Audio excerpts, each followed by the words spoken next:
今天我要和你们分享一个惊人的秘密，一个绝大多数人都忽视的真相。这个秘密可能会彻底改变你对金钱的看法，甚至改变你的人生轨迹。准备好了吗？那就让我们开始吧。想象一下，你正坐在一间豪华的会议室里，周围都是西装革履的精英人士。突然，一位白发苍苍的老者站了起来，开始分享他的人生经验。这位老者就是华尔街传奇投资者查理·芒格。他说，如果去掉几笔顶级投资，我们公司的长期业绩表现其实相当普通。听到这句话，你是不是觉得有点震惊？没错，这就是我们今天要揭露的第一个惊人真相：成功往往源于少数关键决策，而不是日复一日的平庸表现。但是，等等，在我们深入探讨这个话题之前，让我先问你一个问题：你认为自己了解金钱吗？你觉得自己对财富有正确的认知吗？如果你的回答是是，那么我可以负责任地告诉你，你很可能大错特错了。为什么这么说？因为绝大多数人，包括那些自认为精明的投资者，都陷入了一个可怕的陷阱。这个陷阱就是他们对金钱的理解仅仅停留在表面。让我们来看一个真实的例子。小王是一名年薪50万的高级白领，他开着豪车，住着大别墅，穿着名牌，看起来很是光鲜亮丽。但你知道吗？他每个月的工资几乎全部用来还房贷和车贷了。一旦公司裁员，他可能连下个月的生活费都成问题。这就是我们要讲的第一个误区：分不清财富和负债。等等，你可能会说，豪宅和名车难道不是财富的象征吗？错，大错特错。这些东西看似光鲜，实际上都是在消耗你的财富。真正的财富是那些能够持续为你创造收入的资产。现在，让我们来揭露第二个惊人的真相：你的认知偏差可能正在毁掉你的财富。还记得我们刚才提到的查理·芒格吗？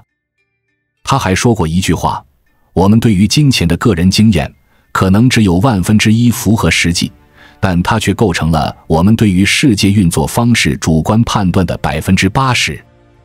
这句话什么意思呢？简单来说，就是我们很容易被自己有限的经验所蒙蔽。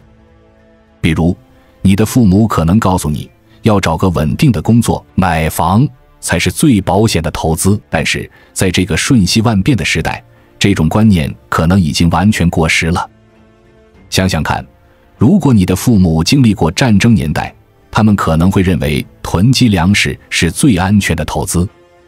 但在今天，这种做法显然是不合时宜的。同样，如果你生活在一个经济高速发展的时代，你可能会认为房地产永远只涨不跌。但历史告诉我们，任何市场都有周期性波动。所以，第一个关键点来了，永远不要被自己有限的经验所束缚，要学会跳出自己的认知框架，用更宏观的视角看待金钱和财富。但是，光有正确的认知还不够。接下来，我要告诉你第三个惊人的真相：大多数人都低估了运气在财富积累中的作用。你可能会说，等等，难道成功不是靠实力吗？没错，实力很重要，但运气的作用可能比你想象的要大得多。让我给你讲一个真实的故事。比尔·盖茨，这个名字你一定不陌生。但你知道吗？他能成为微软的创始人，很大程度上是因为一个偶然的机会。在1960年代，当时还是中学生的比尔·盖茨有幸使用了学校里价值$3000的计算机。要知道，那个年代就连大多数研究生都没有机会接触计算机。正是这个难得的机会，让盖茨在编程方面远远领先于同龄人，为他后来创立微软奠定了基础。盖茨自己也承认，如果没有胡逼学校，就不会有微软了。在我们进一步探索之前，我们有一个激动人心的消息要告诉大家，我们已经开通会员功能了。现在您可以加入我们的会员大家庭，享受会员专属影片和更多独家内容。别忘了关注才知道，并点击小铃铛，我们将继续揭示更多关于金钱的真相，祝你迅速实现财务自由。这个故事告诉我们什么？它告诉我们，机遇对一个人的成功可能起着决定性的作用。但是，大多数人在谈论成功时，往往会忽视运气的因素，只强调个人的努力和能力。这就引出了我们的第二个关键点，要学会平衡致富与首富。怎么理解这句话呢？想象一下，你正在玩一个赌博游戏，你手里有100万元，面前有2个选择，一是稳稳当当的每年赚5%的利息，二是有50%的机会翻倍，但也有50%的机会全部亏光。你会怎么选？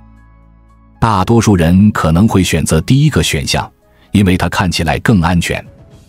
但是，如果你真的想要快速积累财富，你可能需要学会在合适的时候承担一些风险。巴菲特曾经说过，我从未见过没亏过钱的富人，但我却见过很多从未亏过钱的穷人。这句话道出了一个残酷的现实，如果你总是追求绝对的安全，你可能永远无法真正富裕。但是，这并不意味着你应该盲目冒险。相反，真正的智慧在于学会平衡风险和收益。你需要在致富和首富之间找到一个平衡点。这就引出了我们的第3个关键点，要学会识别和把握黑天鹅事件。什么是黑天鹅事件？简单来说，就是那些极其罕见、影响巨大，但事后看来又似乎在情理之中的事件。比如2008年的金融危机就是一个典型的黑天鹅事件。大多数人在面对黑天鹅事件时，要么完全忽视它的可能性，要么对其过度惊恐。但真正聪明的人会学会如何在危机中寻找机遇。想想看，在2008年金融危机的时候，大多数人都在恐慌性抛售股票，但是巴菲特却在大举买入。为什么？因为他知道危机终将过去，而那些优质的公司迟早会恢复价值。这就是真正的财富智慧，在别人恐惧时贪婪，在别人贪婪时恐惧。但是要做到这一点并不容易，它需要你有足够的心理承受能力，能够在市场动荡时保持冷静。这就是为什么我们要强调心理学在金钱管理中的重要性。现在，让我们来谈谈第4个惊人的真相：伪事件可能决定你的财富命运。什么是伪事件？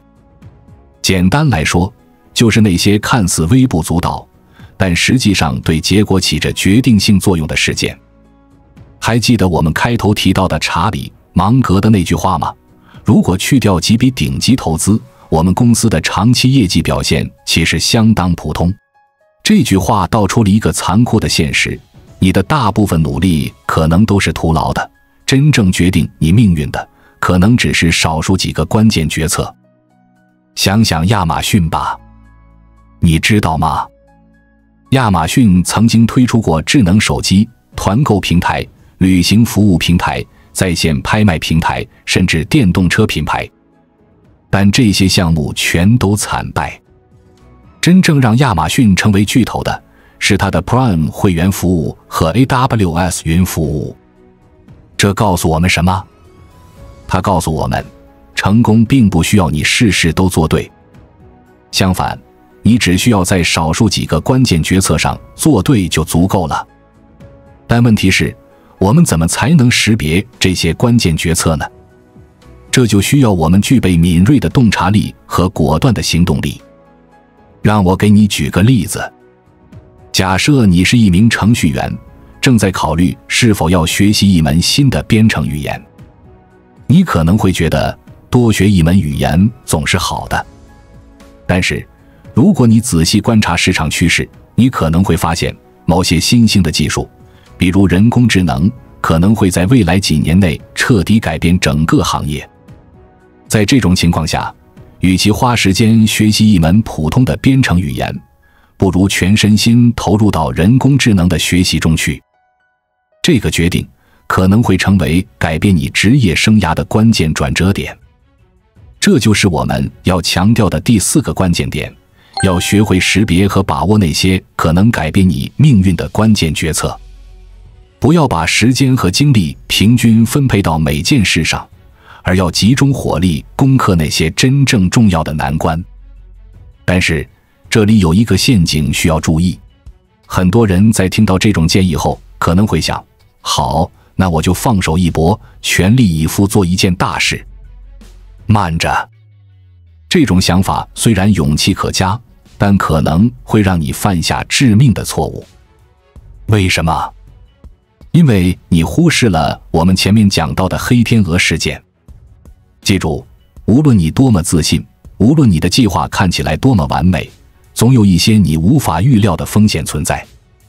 如果你把所有的鸡蛋都放在一个篮子里，一旦出现意外，你可能会失去一切。这就是为什么我们要强调第5个关键点，要学会平衡风险和机遇。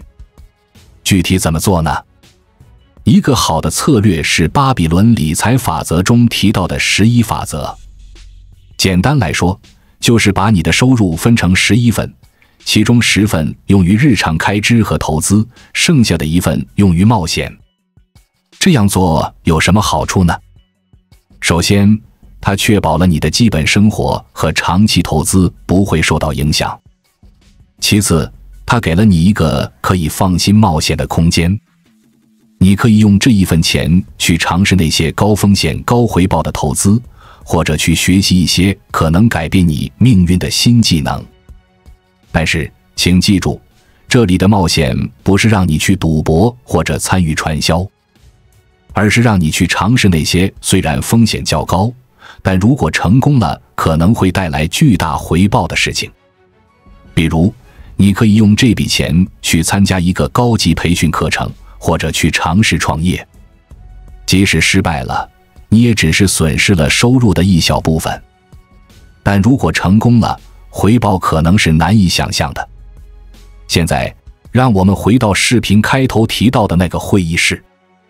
想象一下，如果你能运用我们今天讲的这些原则，你会不会成为那个站起来分享经验的人呢？但是，等等，在你急匪匪地去实践这些原则之前，我还要告诉你最后一个，也是最重要的真相：所有的理论都需要结合实际情况来应用。你可能会说，这不是废话吗？但事实上，很多人在学习了新的理财知识后，往往会陷入一个误区，他们试图照搬别人的成功经验，而忽视了自己的实际情况。让我给你举个例子。假设你听说巴菲特通过价值投资赚了大钱，你可能会想，太好了，我也去买一些被低估的股票吧。但问题是，你有巴菲特那样的资金实力和信息渠道吗？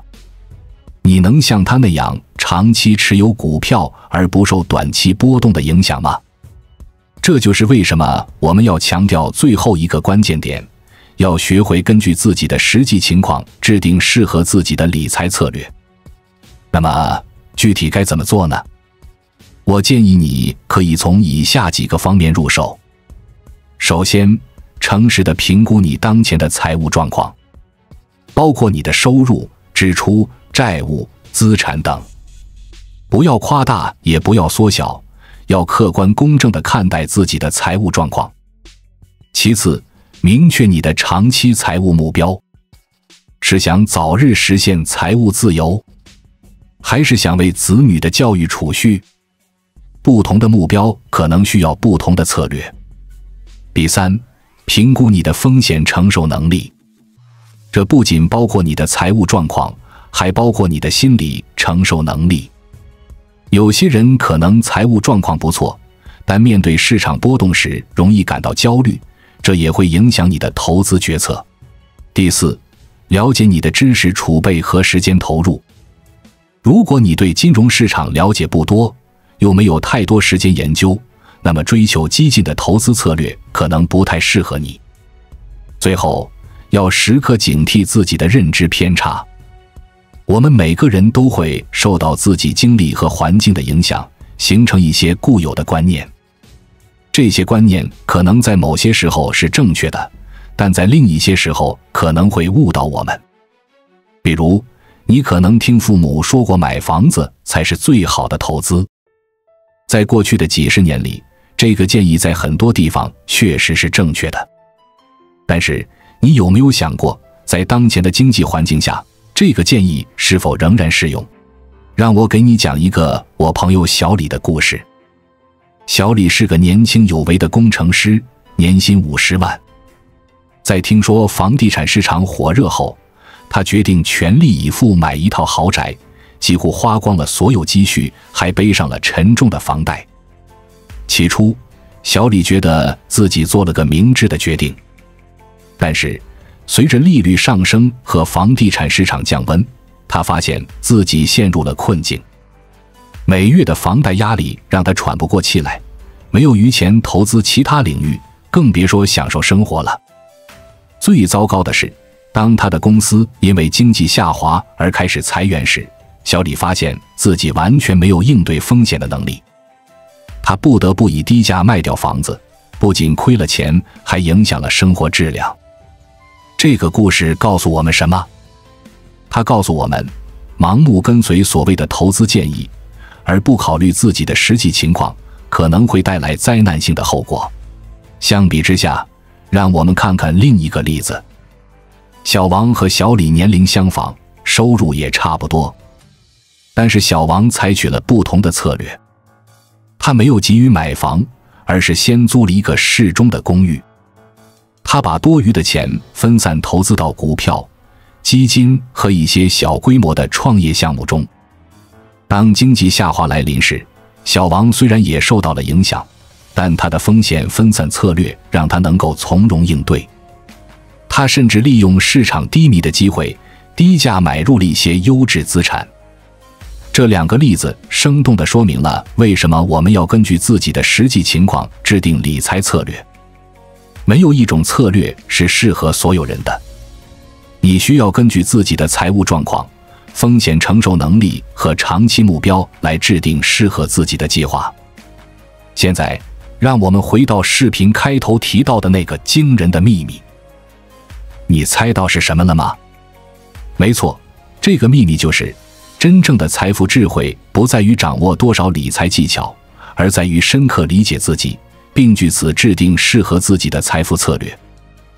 这听起来可能有点反直觉，毕竟我们总是被告知要学习更多的投资知识，掌握更多的理财技巧。但是，如果你仔细思考，你会发现，那些真正成功的投资者，他们的成功往往不是因为掌握了多少高深的技巧，而是因为他们深刻地理解了自己的优势和局限，并据此制定了适合自己的策略。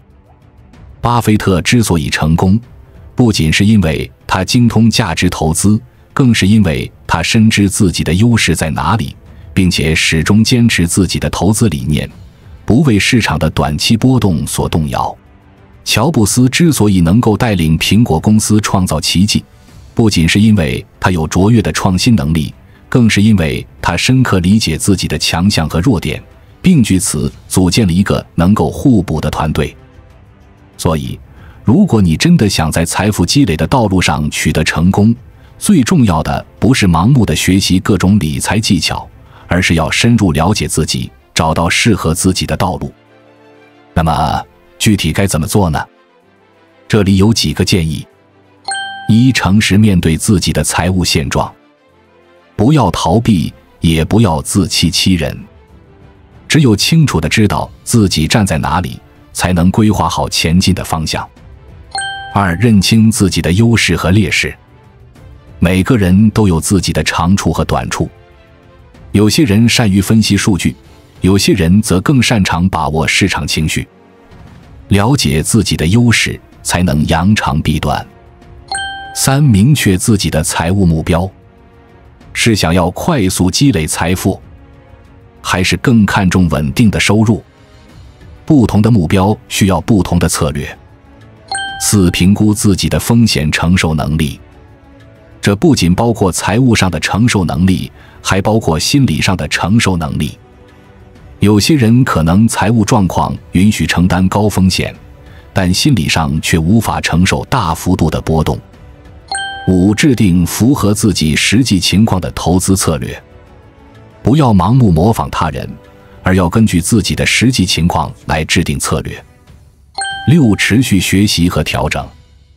金融市场是不断变化的，你的人生阶段也在不断变化，要随时准备学习新知识，调整自己的策略。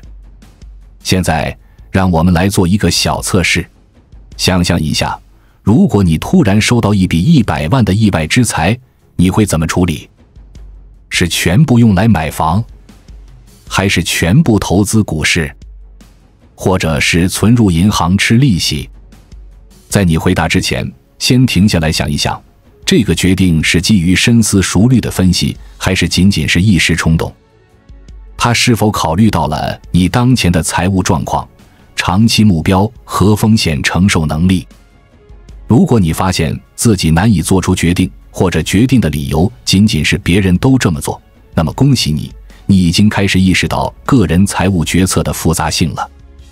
事实上，对于这个问题没有标准答案，正确的答案取决于你的具体情况。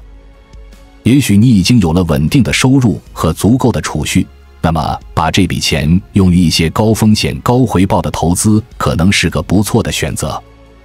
也许你一直在为买房存钱，那么这笔意外之财可能正好帮你实现这个目标。又或者你可能正处于人生的转折点，需要这笔钱来支持你转行或创业。关键是，无论你做出什么决定，都应该是基于对自己情况的深入了解和周密的考虑，而不是盲目跟随他人或者一时冲动。你可能会说，这听起来很有道理，但是太复杂了，我没有那么多时间和精力去研究这些。我理解你的顾虑。确实，深入了解自己的财务状况，制定适合自己的投资策略，这些都需要时间和精力。但是，请想一想，如果你不愿意在这上面投入时间和精力，那么你愿意把自己辛苦赚来的钱交给谁来管理呢？金融专家。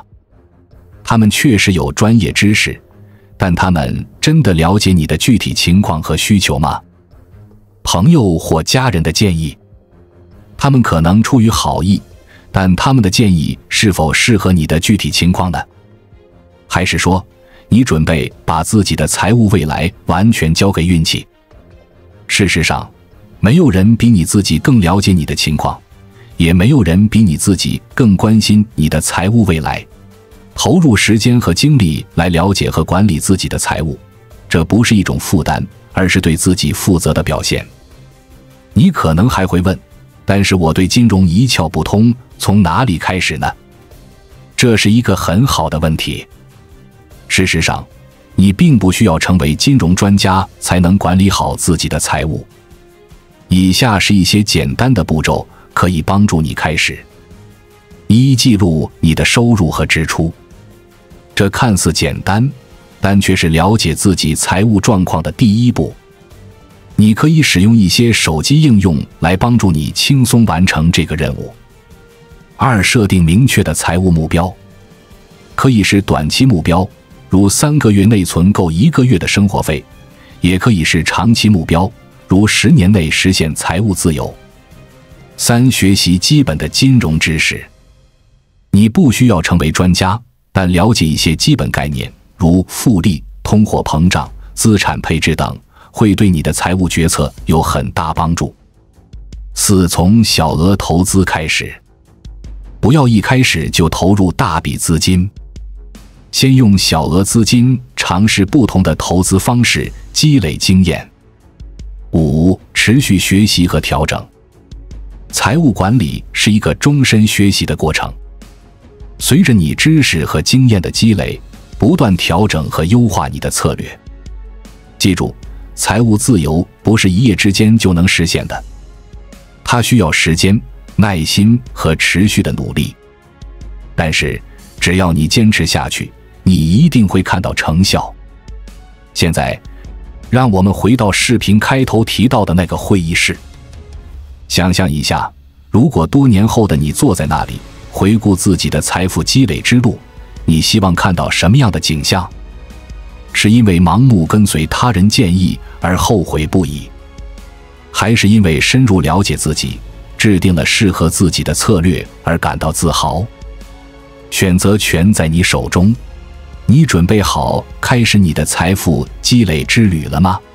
让我们总结一下今天我们学到的关键点：一、认识到认知偏差的存在，不要被自己有限的经验所束缚；二、理解运气在财富积累中的作用，但不要完全依赖运气；三、学会平衡致富与首富，在合适的时候承担适度的风险；四、识别和把握可能改变你命运的关键决策，集中精力在重要的事情上；五、根据自己的实际情况制定适合自己的理财策略，不盲目跟随他人。记住，真正的财富智慧不在于掌握多少理财技巧，而在于深刻理解自己，并据此制定适合自己的财富策略。现在，我要给你布置一个小作业。在接下来的一周里，每天花10分钟时间记录你的收入和支出。仅仅这个简单的习惯，就能让你对自己的财务状况有更清晰的认识。一周后，回顾你的记录，问问自己，这些支出是否真的符合我的长期财务目标？有没有可以优化的地方？记住，每一个伟大的旅程都始于第一步。你的财富积累之路就从今天开始吧。最后，我想用一句话来结束今天的分享：财富不仅仅是数字，它是你实现梦想的工具，是你获得自由的通行证。所以，不要把财富积累看作是一种负担，而要把它看作是一次激动人心的冒险。在这个冒险中，你将不断认识自己，挑战自己，最终成为一个更好的自己。关注我，我是财之道，带你解锁更多金钱的真相。